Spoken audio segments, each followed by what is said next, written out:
We can cross live now to central Kyiv, where our reporter James André is standing by. James, you've spent the night there in Kyiv. How are things there this morning? We have heard just in the last few minutes that there have been reportedly explosions in a suburb north of the capital. Well, here in central Kyiv, things have been rather calm. There were a couple of sirens that we heard wailing in the night, but that was it. No explosions, no damage here in central Kyiv. And as you can see, a situation which is still as calm and eerie as it has been for days now, with just a few cars and a few people walking around this capital, where everybody is still bracing to see what is going to happen. Now, what I can tell you is I spoke to some Ukrainian people who are also telling me that they are hoping that maybe something might be brokered after these negotiations in Turkey. At least what everybody is hoping for here, of course, is a ceasefire. But people are still here, still surviving, still finding food and medicine. We've seen lines in front of pharmacies when the shops are open, but as you can see behind me, most businesses are closed at this stage.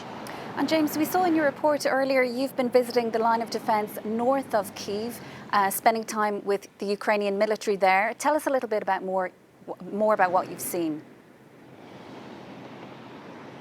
Well, what we've seen is a very long line of defences that were dug into the ground, ready in order to try and stop the advance of Russian tanks. We were not very far from an area where a large group of Russian tanks were hit and then forced to turn around. A lot of people have seen these pictures. They were filmed by a Ukrainian army drone, and this is what the Ukrainians are trying to replicate along this long line. As I was saying, now we saw this 3rd Battalion of the 72nd Armoured Division, 72nd Armoured Brigade that was indeed there, getting ready, and they are relying heavily on anti-tank missiles, both locally made because they have a Ukrainian model, but also those, of course, that have been sent in by the United States, by the UK, by Germany. All these anti-tank missiles are being readied, being prepared in order to defend the capital from the advances of these Russians. What's interesting to note as well is that until now, the army has been extremely mobile. It's been moving around, and it does seem this time they've decided to really create a line that will be very difficult to penetrate for the Russian forces. And that's very much what we saw yesterday. On the line, the morale is high. People were saying that they feel they can hold Kiev for now. So the Ukrainian defence, it is holding up for now, as you say, but how long can they withstand the Russian assault?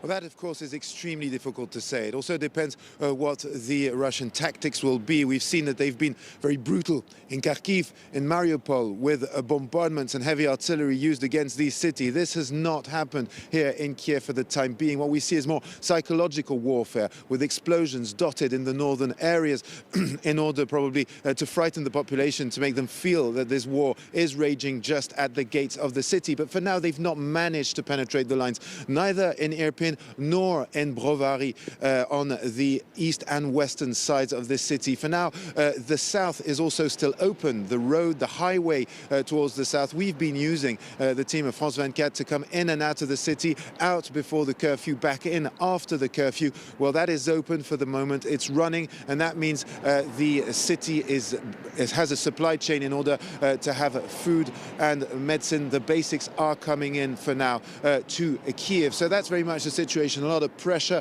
along the northern front, outside of the city still at this stage. The south still open, and the Russians for now appear to be stalled on those two northern fronts.